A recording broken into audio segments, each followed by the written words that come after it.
दक्षिण अटलांटिक महासागर के बीचों बीच एक जहाज पर कुछ खोजी लोग सफर कर रहे थे। उसी जहाज पर डेविड नाम का एक वेदर ऑफिसर था जिसका काम मौसम का हाल बताना था। सरकार ने उसे इस टापू पर इसलिए भेजा था ताकि वह वहाँ के बदलते मौसम का पूरा साल ऑब्जर्वेशन कर सके और फिर वापस लौटे। डेविड को 1 साल तक टिकने के लिए खाना और जरूरी सामान सब दे दिया गया था। कई दिन की यात्रा के बाद आखिरकार वे उस टापू तक पहुँचे। बोट से उतरकर जब सबने आइलैंड का मुआयना किया तो देखा कि यह पूरी तरह वीरान था। वहाँ सिर्फ एक लाइट हाउस और एक छोटा घर था जहाँ डेविड को रहना था। इससे पहले यहाँ रॉबर्ट नाम का वेदर ऑफिसर तैनात था जिसने पूरा साल अकेले रहकर डाटा कलेक्ट किया था। अब उसे वापस जाना था और डेविड उसकी जगह लेगा। लेकिन जब कैप्टन और बाकी टीम घर में दाखिल हुए तो हैरान रह गए क्योंकि अंदर रॉबर्ट का कोई पता नहीं था। उसका सामान यहाँ वहाँ बिखरा पड़ा था। सबको शक हुआ कि शायद वह लाइट हाउस में होगा। कैप्टन और डेविड वहाँ पहुँचे तो देखा कि लाइट हाउस तेज और नुकीली लकड़ियों से घिरा हुआ था, जैसे किसी ने जानबूझकर उसे बंद कर दिया हो। कई बार दस्तक देने पर भी अंदर से कोई जवाब नहीं मिला। अंत में जब उन्होंने दरवाजा तोड़ा तो अंदर ग्रूनर नाम का आदमी मिला। जब उससे रॉबर्ट के बारे में पूछा गया तो उसने कहा वह मर गया है, समंदर की तरफ गया था, कभी लौटकर नहीं आया। ये सुनकर सब चौंक गए। कैप्टन ने डेविड से कहा कि चाहे तो अभी जहाज के साथ लौट चलो, लेकिन डेविड ने मना कर दिया। उसे उम्मीद थी कि सरकार को सटीक मौसम रिपोर्ट देने पर उसे अच्छी खासी रकम मिलेगी। कैप्टन ने उसे एक गन दी और चेतावनी देकर चला गया कि यह जगह सुरक्षित नहीं लगी। अब डेविड अकेला रह गया। डेविड ने घर व्यवस्थित किया। रात को उसे एक दराज में रॉबर्ट की डायरी मिली जिसमें टापू और रहस्यमयी प्राणियों का जिक्र था। कुछ स्केच भी बने थे।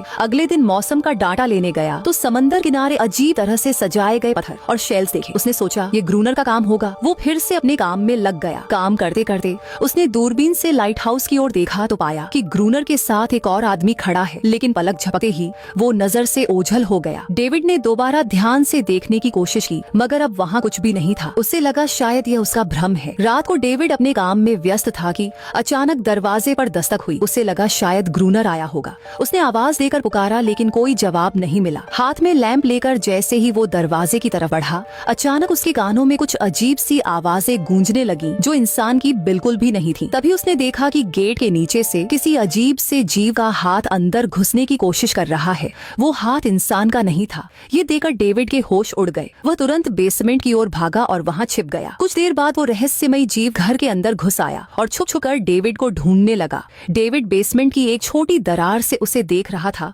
मगर उसकी हलचल से क्रिएचर ने उसे देख लिया और तेजी से उसकी ओर झपटा। वो दरार से उसे पकड़ने की कोशिश करने लगा। डेविड ने जान बचाने के लिए तुरंत चाकू उठाया और उसकी आंख में घोंप दिया। क्रिएचर जोर से चीखते हुए भाग गया। डेविड को अब यकीन हो गया कि डायरी में लिखी बातें सच थीं। डर से वो पूरी रात जागा रहा। अगली सुबह बाहर निकला तो रेत पर अजीब निशान दिखे जो इंसान के पैरों के बिल्कुल भी नहीं थे। वे सीधे समुद्र की ओर जाते थे और वहीं खत्म हो जाते थे। अब उसे समझ आया कि ग्रूनर ने लाइट हाउस के चारों ओर नुकीली लकड़ियां क्यों लगाई थीं। डेविड को एहसास हुआ कि अगर वो इस घर में रहेगा तो ये जीव कभी भी उसकी जान ले सकते हैं। घबराकर वह दौड़ता हुआ लाइट हाउस पहुंचा और चिल्लाकर बोला, ग्रूनर गेट खोलो, मुझे अंदर आने दो। लेकिन ग्रूनर ने साफ मना कर दिया और कहा, तुझे जहाज के साथ लौट जाना चाहिए था। इतना कहकर उसने ऊपर से पानी डालकर डेविड को दूर भगा दिया। अब डेविड को खुद ही अपनी रक्षा करनी थी। उसने घर की सारी खिड़कियां लकड़ी से बंद कर दी, चारों ओर नुकीली लकड़ियों का घेरा बनाया और गेट के बाहर पुराने कागज व किताबें रखकर उन पर तेल छिड़क दिया ताकि हमला होने पर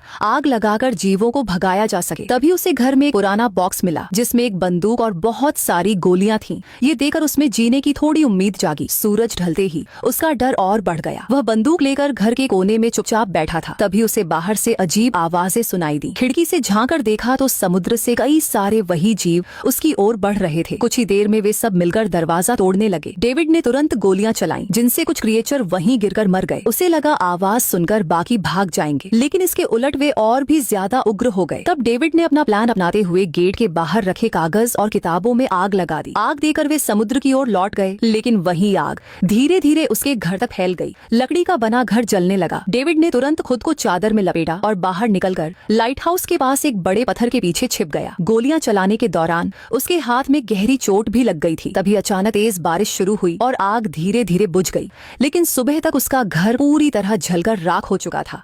अब उसके पास सिर्फ एक ही रास्ता था, लाइट हाउस में पनाह लेना। वह अपनी राइफल लेकर पत्थरों के बीच छुप गया और ग्रूनर का इंतजार करने लगा। जब ग्रूनर पानी भरने बाहर आया तो डेविड धीरे धीरे उसके पीछे चल पड़ा। तभी अचानक एक अजीब क्रिएचर ने डेविड पर हमला कर दिया। किसी तरह उसने उसे काबू में कर लिया। डेविड उसे मारने ही वाला था कि ग्रूनर ने रोक दिया और कहा, रुको, यह मेरा पालतू है। डेविड ने गोली नहीं चलाई और तुरंत शर्त रख दी, अगर इसे जिंदा रखना है तो मुझे लाइट हाउस हाउस में रहने दो वरना मैं इसे मार दूंगा। मजबूरी में ग्रूनर मान गया क्योंकि डेविड के पास ढेर सारा खाना और गन पाउडर था। फिर डेविड और ग्रूनर ने मिलकर सारे सामान को लाइट हाउस में शिफ्ट किया। लाइट हाउस में जाते ही डेविड तके सो गया। क्रिएचर डेविड का हाथ चाट रहा था। जब डेविड नींद से जागा तो उसने देखा कि इस क्रिएचर के चाटने की वजह से उसका हाथ पूरी तरह ठीक हो चुका है। ये देखकर डेविड दंग रह गया। अब डेविड ग्रूनर से इस क्रिएचर के बारे में और जानना चाहता था और फिर यह सब दुनिया के सामने लाना चाहता था क्योंकि ये किसी चमत्कार से कम नहीं था। डेविड ने सोचा कि अगर इस क्रिएचर का रहस्य सामने लाया जाए तो वह और क्रोनर दोनों नाम और दौलत कमा सके हैं। लेकिन क्रोनर को इस सब में कोई दिलचस्पी नहीं थी। वह इस आइलैंड से कहीं नहीं जाना चाहता था। इस दुनिया में उसका कोई नहीं बचा था और उसके लिए यह आइलैंड ही उसका साम्राज्य था। वह खुद को यहाँ का राजा समझता था। इसी वजह से उसने आइलैंड के कई हिस्सों में लिख दिया था क्रोनर यहाँ का बादशाह है। लेकिन डेविड यह समझ नहीं पा रहा था कि यह अजीब सा क्रिएचर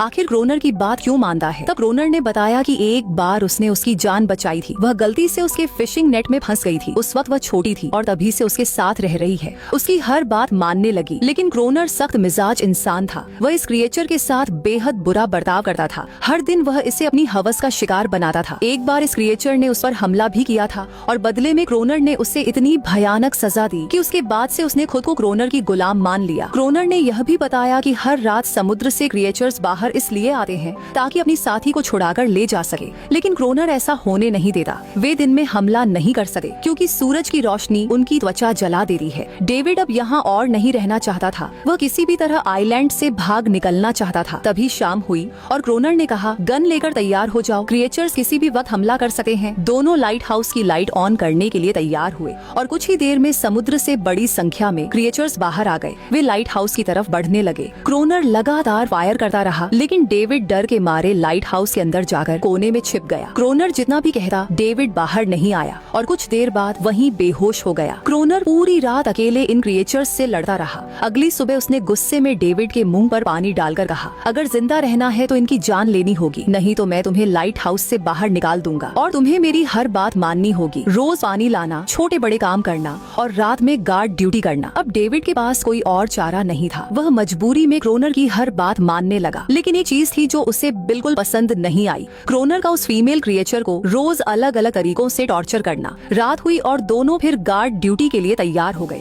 समुद्र से क्रिएचर्स फिर बाहर निकले लेकिन आज डेविड को डर नहीं लगा। उसने फायरिंग शुरू कर दी मगर आज क्रोनर ने कुछ भी नहीं किया। उसने डेविड को बाहर छोड़कर लाइट हाउस का गेट बंद कर लिया और खुद अंदर बैठ गया ताकि डेविड खुद सीख सके कि क्रिएचर्स से कैसे लड़ना है। रात भर लड़ते लड़ते डेविड थक गया और सुबह जब क्रोनर ने गेट खोला तो देखा कि डेविड खून में लथपथ बाहर बैठा था। लेकिन अब उसने लड़ना सीख लिया था। इसी तरह दिन गुजरते गए। रात को क्रिएचर्स से जंग और दिन में लाइट हाउस के काम। यह आइलैंड अब डेविड के लिए एक बंद कैद खाना बन गया था। वह हमेशा सोचता कि कब यहाँ से निकलकर आजादी की सांस लेगा। धीरे धीरे डेविड और उस फीमेल क्रिएचर के बीच एक अजीब सा रिश्ता बनने लगा। उसे उसके लिए दया आने लगी। अब वह समझ चुका था कि अपने लोगों को छोड़कर अकेले रहना कितना मुश्किल होता है। शायद वह क्रिएचर भी यही महसूस करती थी। डेविड ने उसे एक नाम भी दे दिया, अनारियस। दिन गुजरते रहे और फिर एक दिन उन्होंने देखा कि क्रिएचर्स के हमले धीरे धीरे कम होते जा रहे हैं। डेविड सोच रहा था शायद वे प्राणी सर्दियों में कहीं और चले गए हों या फिर उन्हें यह समझ आ गया हो कि इन दोनों से लड़कर कुछ हासिल नहीं होगा। लेकिन क्रोनर ने तुरंत कहा कि ऐसा बिल्कुल नहीं है। वह यकीन से कह रहा था कि वे जरूर वापस आएंगे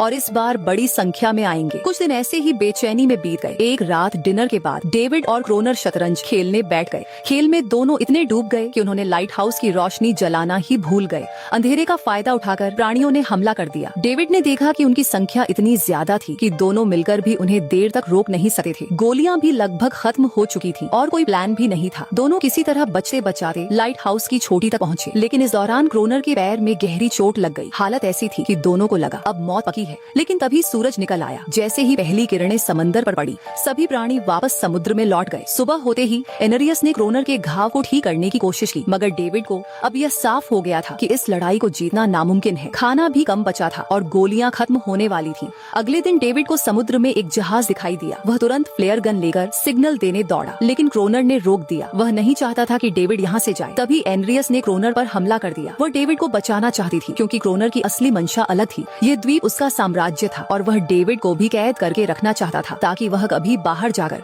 एनरियस और इस जगह का सच न बता सके। धीरे धीरे वह जहाज डेविड की आंखों से ओझल हो गया और उम्मीद भी टूट गई। समय बीता गया, क्रोनर और भी हिंसक होता गया। खासकर एनरियस के साथ ये बात डेविड को बिल्कुल बर्दाश्त नहीं थी। एक दिन डेविड ने एनरियस को मछली की हड्डियों से बनी एक छोटी खिलौना नाव गिफ्ट में दी। वह नाव देकर एनरियस उसे द्वीप के उस हिस्से में ले गई जहाँ सचमुच एक असली नाव छुपी हुई थी। डेविड ने जब यह बात क्रोनर से पूछी तो उसने माना कि उसे पहले से पता था। दरअसल सालों पहले कुछ लोग नाव से यहाँ पहुँचे थे, लेकिन सुबह होने से पहले ही सभी प्राणी उन्हें मार डाले। उनका जहाज गोला बारूद से भरा था लेकिन तूफान में डूब गया। यहीं से डेविड के दिमाग में एक विचार आया, अगर डूबे जहाज से डायनामाइट और हथियार निकाले जा सके तो शायद वे इन प्राणियों से लड़ सके। उन्होंने डाइविंग सूट का जिक्र किया। क्रोनर पहले तो तैयार नहीं हुआ, फिर मान गया, लेकिन उसकी असली योजना डेविड को पानी में छोड़ देने की थी। वे दोनों नाव लेकर उस जगह पहुँचे। डेविड सूट पहनकर समुद्र की गहराई में उतरा। जहाज बुरी तरह टूटा था लेकिन उसे डायनामाइट के बॉक्स मिल गए। तभी कुछ साए नजर आए। डर के मारे डेविड हिल भी न सका। क्रोनर को लगा वह मर गया, मगर असल में वे दो छोटे बच्चे थे। डेविड किसी तरह सूट उतारकर सतह तक लौट आया और डायनामाइट ले आया। अब डेविड और एनरियस ने मिलकर लाइट हाउस के चारों ओर डायनामाइट बिछा दिया। योजना यह थी कि अगली बार हमला होते ही सारे प्राणियों को एक साथ खत्म कर दिया जाए। महीने बीते, सर्दियां आईं और अचानक हमले बंद हो गए, जैसे प्राणियों को पहले ही पता चल गया हो कि उनके लिए जाल बिछाया गया है। क्रोनर ने शक किया कि यह खबर एनरियस ने दी होगी और उस पर और जुल्म ढाने लगा। डेविड ने बीच में आकर उसे रोका और दोनों ने नया प्लान बनाया, लाइट हाउस का मेन गेट खुला छोड़ना और एनरियस को ऊपर से चीखना ताकि प्राणी भीतर खींचे चले आए। प्लान काम कर गया। जैसे ही एनरियस की आवाज गूंजी,